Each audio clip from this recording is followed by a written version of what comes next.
നമസ്കാരം.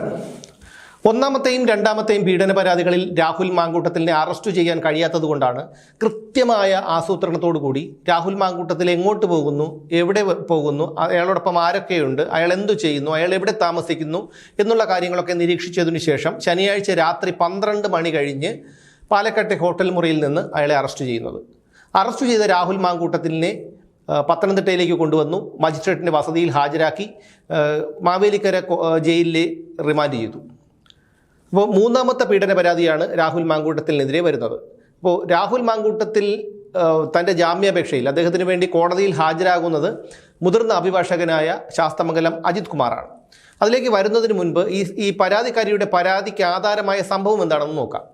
അവർ മുഖ്യമന്ത്രിക്ക് കൊടുത്ത പരാതിയിൽ പറയുന്നത് താനും തൻ്റെ ഭർത്താവും തമ്മിലുള്ള വിഷയം ഒരു സ്വരച്ചേർച്ചയില്ലായിരുന്നു. ആ സ്വരച്ചേർച്ചയില്ലായ്മ പരിഹരിക്കാനായി സമൂഹ മാധ്യമത്തിലൂടെയാണ് രാഹുൽ മാങ്കൂട്ടത്തിലിനെ പരിചയപ്പെട്ടത്. രാഹുൽ മാങ്കൂട്ടത്തിലിനോട് സംസാരിക്കാനായി നാട്ടിൽ വന്നപ്പോൾ തിരുവല്ലയിലുള്ള ഒരു ഹോട്ടലിൽ എത്തുകയും അവിടെ വെച്ച് രാഹുൽ മാങ്കൂട്ടത്തിലിനെ കാണുകയും രാഹുൽ മാങ്കൂട്ടത്തിൽ തന്നെ ബലാത്സംഗം ചെയ്യുകയും മുഖത്ത് തുപ്പുകയും ശരീരത്തിൽ മുറിവുണ്ടാക്കുകയും ഒക്കെ ചെയ്തു എന്നുള്ളതാണ് അവർ ആരോപിക്കുന്ന ഒരു കുറ്റം. അതുമാത്രമല്ല, ഇതിനുശേഷം ഇവർ 3 ബെഡ്റൂം ഫ്ലാറ്റ് വാങ്ങിത്തരാനായി രാഹുൽ മാങ്കൂട്ടത്തിൽ അവരോട് ആവശ്യപ്പെട്ടെന്നും രാഹുൽ മാങ്കൂട്ടത്തിലിന് വിലപിടിപ്പുള്ള ചെരുപ്പും അതുപോലെ കോസ്മെറ്റിക് ഐറ്റംസും ഒക്കെ ഇവർ പാഴ്സലായിട്ട് ഓൺലൈനായിട്ട് ബുക്ക് ചെയ്തിട്ട് അത് രാഹുൽ മാങ്കൂട്ടത്തിലിൻ്റെ വീട്ടിലേക്ക് അയച്ചു കൊടുത്തു എന്നും പറയുന്നു. അതിനുശേഷം രാഹുൽ മാങ്കൂട്ടത്തിൽ ഈ പരാതിപ്പെടാൻ ഒരുങ്ങിയപ്പോൾ, അതായത് വിവാഹ വാഗ്ദാനം നൽകിയതാണ് സ്ത്രീ പറയുന്നത്, അതിൽ നിന്ന് പിന്മാറിയപ്പോൾ രാഹുൽ മാങ്കൂട്ടത്തിനെതിരെ പരാതി കൊടുക്കുമെന്ന് പറഞ്ഞപ്പോൾ അയാൾ ഭീഷണിപ്പെടുത്തിയെന്നും ഇവർ പറയുന്നു. എന്നാൽ തൻ്റെ ജാമ്യാപേക്ഷയിൽ രാഹുൽ മാങ്കൂട്ടത്തിൽ ബോധിപ്പിച്ചിരിക്കുന്ന ചില കാര്യങ്ങളുണ്ട്. അയാൾ പറയുന്നത്, അയാൾ ഒരിക്കലും രാഹുൽ മാങ്കൂട്ടത്തിനെ ന്യായീകരിക്കുന്നതല്ല. ഒരു സ്ത്രീയോട് പ്രണയം തോന്നാം, അവരുമായി ശാരീരിക ബന്ധമുണ്ടാവും, അതൊക്കെ മിക്കവാറുമുള്ള എല്ലാ മനുഷ്യരുടെ ജീവിതത്തിലും സംഭവിക്കുന്ന ഒരു കാര്യമാണ്. പക്ഷേ ഇതിപ്പോൾ 3 പരാതിയായി. അതിൽ എത്രത്തോളം ശരിയുണ്ട് എന്നുള്ള കാര്യമൊന്നും നമുക്കറിയില്ല. പക്ഷേ രാഹുൽ മാങ്കൂട്ടത്തിൽ തുറന്നു സമ്മതിക്കുന്ന ഒരു കാര്യം, ഇത് രണ്ടുപേരും തമ്മിൽ സമ്മതിച്ചിട്ടുള്ള ഒരു ശാരീരിക ബന്ധമായിരുന്നു എന്നുള്ളതാണ്. അത് നമ്മുടെ നിയമം അനുവദിക്കുന്നുമുണ്ട്. പ്രായപൂർത്തിയായിട്ടുള്ള 2 വ്യക്തികൾ തമ്മിലുള്ള ശാരീരിക ബന്ധത്തെ നമ്മുടെ നിയമം അംഗീകരിക്കുന്നുണ്ട്. അതുകൊണ്ട് തന്നെ അതിൽ തെറ്റില്ല. പക്ഷേ ഒരു ജനപ്രതിനിധിയായ രാഹുൽ മാങ്കൂട്ടത്തിൽ വളരെയേറെ ശ്രദ്ധിക്കേണ്ട കാര്യമുണ്ടായിരുന്നു. പക്ഷേ അയാളത് ചെയ്തില്ല എന്നുള്ളതാണ്. പക്ഷേ ഇപ്പോൾ ഈ ജാമ്യാപേക്ഷയിൽ പറഞ്ഞിരിക്കുന്നത് ഈ പരാതിക്കാരിയെ പരിചയപ്പെടുന്നത് സമൂഹ മാധ്യമം വഴി തന്നെയാണ്. അവരും അവരുടെ ഭർത്താവും കൂടി അവധിക്ക് നാട്ടിലെത്തിയപ്പോഴാണ് ഈ സംഭവം ഉണ്ടാകുന്നത്. അതായത് തിരുവല്ലയിലെ ഹോട്ടലിൽ വെച്ച് ശാരീരിക ബന്ധത്തിൽ ഏർപ്പെടുന്നത്. ഈ തിരുവല്ലയിലെ ഹോട്ടലിൽ മുറി ബുക്ക് ചെയ്യുന്നത് തന്നെ ഈ സ്ത്രീയാണ്. അതിനുശേഷമാണ് ഇവർ വിവാഹിതയാണ് എന്നുള്ള കാര്യം താൻ അറിയുന്നതെന്നും അതോടുകൂടി താൻ ഇതിൽ നിന്ന് പിന്മാറിയെന്നുമാണ് രാഹുൽ മാങ്കൂട്ടത്തിൽ പറയുന്നത്. എന്തായാലും 2 ഭാഗങ്ങളും കേൾക്കേണ്ടതുണ്ട്. അതുകൊണ്ട് തന്നെ കോടതി ഇത് മുഖവിലേക്ക് എടുക്കുകയും രാഹുൽ മാങ്കൂട്ടത്തിൽ അതോടൊപ്പം തന്നെ ഇതിനെ സാധൂകരിക്കുന്ന വാട്സാപ്പ് ചാറ്റുകളൊക്കെ ഈ ജാമ്യാപേക്ഷയോടൊപ്പം ഹാജരാക്കിയെന്നും അറിയുന്നുണ്ട്. ഇതിൻ്റെയൊക്കെ അടിസ്ഥാനത്തിൽ രാഹുൽ മാങ്കൂട്ടത്തിലിൻ്റെ ഈ വാദങ്ങളും തെളിവുകളും ഒക്കെ മുഖവിലേക്ക് എടുത്തുകൊണ്ട് അദ്ദേഹത്തിൻ്റെ ജാമ്യം അനുവദിക്കുമെന്നാണ് നിയമവിദഗ്ധർ പറയുന്നത്. പക്ഷേ പോലീസ് എന്തായാലും ഇയാളുടെ കസ്റ്റഡി ആവശ്യപ്പെടുന്നുണ്ട്. തീർച്ചയായും ഒരു 2-3 ദിവസം ഒരാഴ്ച കസ്റ്റഡിയിലേക്ക് വിടാൻ ആവശ്യപ്പെട്ടാലും, കാരണം പരമാവധി നാണം കെടുത്തുക, പരമാവധി മാധ്യമ ശ്രദ്ധ മാറ്റുക എന്നുള്ളതാണ് പോലീസിൻ്റെയും ഒരു അജണ്ട എന്ന് നമ്മൾ മനസ്സിലാക്കേണ്ടിയിരിക്കുന്നു. കാരണം ഇന്നലെ കേന്ദ്ര ആഭ്യന്തര മന്ത്രി അമിത് ഷാ കേരളം സന്ദർശിച്ചിരുന്നു.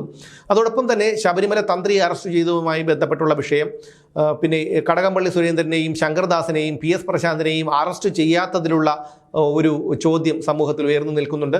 ഇതൊക്കെ സർക്കാരിനെ വല്ലാത്ത രീതിയിൽ പ്രതിരോധത്തിലാക്കുന്നുണ്ട്. ഇതൊക്കെ മറച്ചു പിടിക്കാനായി മാധ്യമങ്ങളെയും കൂട്ടുപിടിച്ചുകൊണ്ട് ഒരു ശനിയാഴ്ച രാത്രി നടത്തിയ ഞായറാഴ്ച ഈ വിഷയങ്ങളൊന്നും ഉയർന്നു വരാതിരിക്കാൻ നടത്തിയ ഒരു പദ്ധതിയായിട്ട് മാത്രമേ നമുക്ക് സാധാരണക്കാരായ ജനങ്ങൾ ഇതിനെ കാണുകയുള്ളൂ.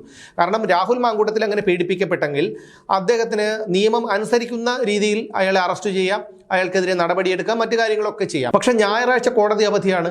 അതുകൊണ്ട് തന്നെ ശനിയാഴ്ച രാത്രി അയാളെ ഒരു ഭീകരനെ പിടികൂടുന്നത് പോലെ പിടികൂടി കൊണ്ടുവന്ന് പരമാവധി അപമാനിക്കാവുന്നതിൻ്റെ എല്ലാ തരത്തിലുള്ള അപമാനങ്ങളും അയാൾക്ക് നൽകി കൊണ്ടുവന്ന് ജയിലിലിട്ടിരിക്കുന്നത്. ഇന്നലെ DYFI നടത്തിയ ഒരു പ്രതിഷേധമൊക്കെ നമ്മൾ കണ്ടു. എന്തായാലും നമുക്ക് ഇപ്പോൾ ആ വിഷയത്തിലേക്ക് പോകണ്ട. പക്ഷേ ജാമ്യാപേക്ഷയിൽ രാഹുൽ പറഞ്ഞിരിക്കുന്ന കാര്യങ്ങൾ കൃത്യമായി അയാൾക്ക് അനുകൂലമായിട്ട് തന്നെ വരും എന്നുള്ളതാണ്. ഈ ഹോട്ടൽ മുറി ബുക്ക് ചെയ്തിരിക്കുന്നത് ഈ പറയുന്ന യുവതിയാണ്. താനും തൻ്റെ ഭർത്താവും തമ്മിലുള്ള വിഷയം രാഹുൽ മാങ്കൂട്ടത്തിനോട് സംസാരിക്കാനാണ് തിരുവല്ലയിലെ ഹോട്ടലിലേക്ക് വന്നത് എന്നാണ് യുവതി പറയുന്നത്. ശരി, അങ്ങനെയാണെങ്കിൽ തന്നെ ഈ ഹോട്ടലിലെ ലോഞ്ചിൽ വെച്ചോ റിസപ്ഷനിൽ വെച്ചോ ഒക്കെ നമുക്ക് സംസാരിക്കാം. പക്ഷേ അതൊന്നുമില്ലാതെ റൂമിനകത്തേക്ക് തന്നെ പോയി സംസാരിക്കണം എന്നുള്ളതാണ്. അങ്ങനെ റൂമിലേക്ക് പോയപ്പോഴാണ് ഈ സംഭവങ്ങളൊക്കെ ഉണ്ടായത്. ആ റൂം ബുക്ക് ചെയ്തതും ഈ സ്ത്രീ തന്നെയാണ്. ഇനി അതുമല്ലെങ്കിൽ വേണമെങ്കിൽ വാഹനത്തിൽ വെച്ച് സംസാരിക്കാം, അതല്ലെങ്കിൽ ഏതെങ്കിലും കോഫി ഷോപ്പിൽ വെച്ച് സംസാരിക്കാം, അതല്ലെങ്കിൽ ഏതെങ്കിലും സുഹൃത്തുക്കളുടെ വീട്ടിൽ വെച്ച് സംസാരിക്കാം. ഇതൊന്നുമില്ലാതെ ഒരു ഹോട്ടൽ മുറിയിൽ റൂം ബുക്ക് ചെയ്ത് ആ റൂം എടുത്ത് അതിനകത്ത് വെച്ച് തന്നെ സംസാരിക്കണം എന്ന് പറയുമ്പോൾ തന്നെ അത് എങ്ങനെയാണ് എന്നുള്ള കാര്യം നമുക്കൊക്കെ ഊഹിക്കാൻ കഴിയുന്നതാണ്.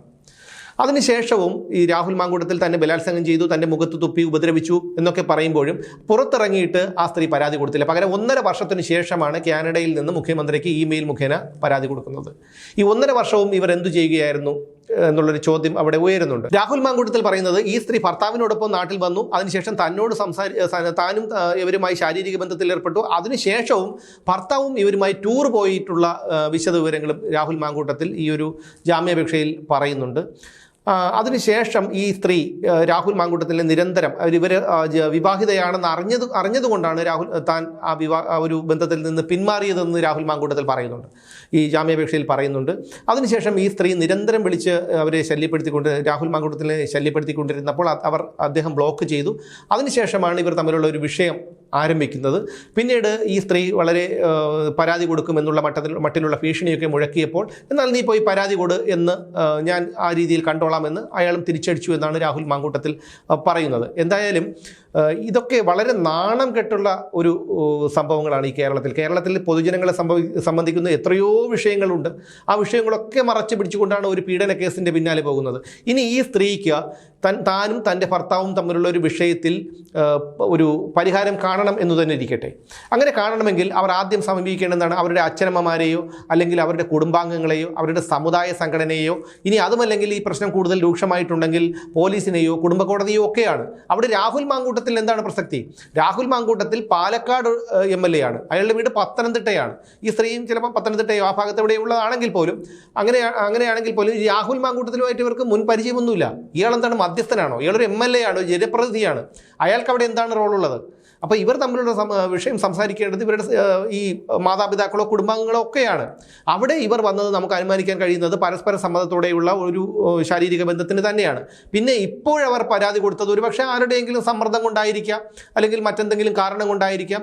എന്തായാലും ഇതിൽ നിന്നൊക്കെ കാര്യങ്ങൾ നമുക്ക് വ്യക്തമാണ് എന്താണ് ഇതിൽ സംഭവിക്കുന്നതെന്ന്. ഈ മാധ്യമങ്ങളുടെ കാര്യമാണ് ഏറ്റവും കഷ്ടം. കാരണം ഇത്തരമൊരു വിഷയമുണ്ടായപ്പോൾ അത് രാഹുൽ മാങ്കൂട്ടത്തിനെ അറസ്റ്റ് ചെയ്തു, അയാളെ അയാളെ മജിസ്ട്രേറ്റിൻ്റെ വസതിയിൽ ഹാജരാക്കി റിമാൻഡ് ചെയ്തു. ആ വിഷയം അവിടെ തീർന്നു. ഈ വിഷയം മാധ്യമ ശ്രദ്ധയിലൂടെ സമൂഹത്തിലേക്ക് കൊണ്ടുവരാനാണ് ചില താല്പര കക്ഷികൾ ശ്രമിച്ചുകൊണ്ടിരിക്കുന്നത്. അതിലവർ വിജയിക്കുകയും ചെയ്തു. എന്തായാലും രാഹുൽ മാങ്കൂട്ടത്തിനെ സംബന്ധിച്ചിടത്തോളം അയാൾ ആ വാട്സാപ്പ് ചാറ്റിലൊക്കെ പറയുന്നുണ്ട് എന്ന് പറയുന്നു. അതായത് എനിക്കിതൊന്നും വലിയ വിഷയമുള്ള കാര്യമില്ല, ഞാനും എൻ്റെ കുടുംബവും അനുഭവിക്കാവുന്നതിൻ്റെ പരമാവധി അനുഭവിച്ചു, എനിക്കിനി ഇമേജ് തിരിച്ചു പിടിക്കേണ്ട കാര്യമൊന്നുമില്ല എന്നൊക്കെ അയാൾ പറയുന്നുണ്ട്. അതോടൊപ്പം തന്നെ സ്വതന്ത്രനായി അയാൾ മത്സരിക്കാനും പാലക്കാട് വരുന്ന നിയമസഭാ തെരഞ്ഞെടുപ്പിൽ മത്സരിക്കാൻ ഒരുങ്ങുന്നു എന്നുള്ള വാർത്തയും ഒക്കെ പുറത്തു വരുന്നുണ്ട്. സ്വാഭാവികമായിട്ടും ഒരാളെ ഇത്രയും ഇട്ട് ചവിട്ടി തേക്കുമ്പോൾ ഒരു പരിധിവരെ അവൻ ക്ഷമിക്കും. അത് കഴിയുമ്പോൾ അവൻ പറയും, പോയി നിന്റെ പണി നോക്ക്, നിനക്ക് ചെയ്യാനുള്ളത് നീ ചെയ്യുക എന്ന് പറയും. അത് മാത്രമേ രാഹുൽ മാങ്കൂട്ടത്തിലും ചെയ്തിട്ടുള്ളൂ. എന്തായാലും ഈ കേസിലും ഉള്ള കാലമൊന്നും അയാളെ ജയിലിടാൻ പോകുന്നില്ല, തൂക്കിക്കൊല്ലാനും പോകുന്നില്ല. ഈ ജാമ്യാപേക്ഷ പരിഗണിക്കുമ്പോൾ കോടതി രാഹുൽ മാങ്കൂട്ടത്തിന് ജാമ്യം നൽകുക തന്നെ ചെയ്യുമെന്നാണ് നിയമവിദഗ്ധർ പറയുന്നത്. പക്ഷേ പിണറായി വിജയനെ അഭിമാനിക്കാം. കാരണം തന്നെ ഇടോ വിജയ എന്നൊക്കെ വിളിച്ച ഒരു ചെറുപ്പക്കാരനെ അയാളെ ഇത്രയും സന്നാഹത്തോടു കൂടി അറസ്റ്റ് ചെയ്ത് സമൂഹത്തിലൊക്കെ ഇയാളെ വളരെ നാണം കെടുത്തി ജയിലിലടച്ചു എന്നുള്ള ഒരു കാര്യത്തിന് പിണറായി വിജയന് തീർച്ചയായും അഭിമാനിക്കാം. പക്ഷേ അത് താൽക്കാലികം മാത്രമായിരിക്കും. ഈ വരുന്ന തെരഞ്ഞെടുപ്പിൽ ഇതെല്ലാം സാധാരണക്കാരായ ജനങ്ങളുടെ മനസ്സിലുണ്ട്. ഈ വരുന്ന തെരഞ്ഞെടുപ്പിൽ നിങ്ങളുടെ വീഴ്ചകളോ നിങ്ങളുടെ അഴിമതികളോ ഒന്നും മറച്ചു വയ്ക്കാൻ രാഹുൽ മാങ്കൂട്ടത്തിൻ്റെ ഈ അവിഹിത ഗർഭക്കേസ് കൊണ്ട് കഴിയില്ല എന്ന് മനസ്സിലാക്കണം.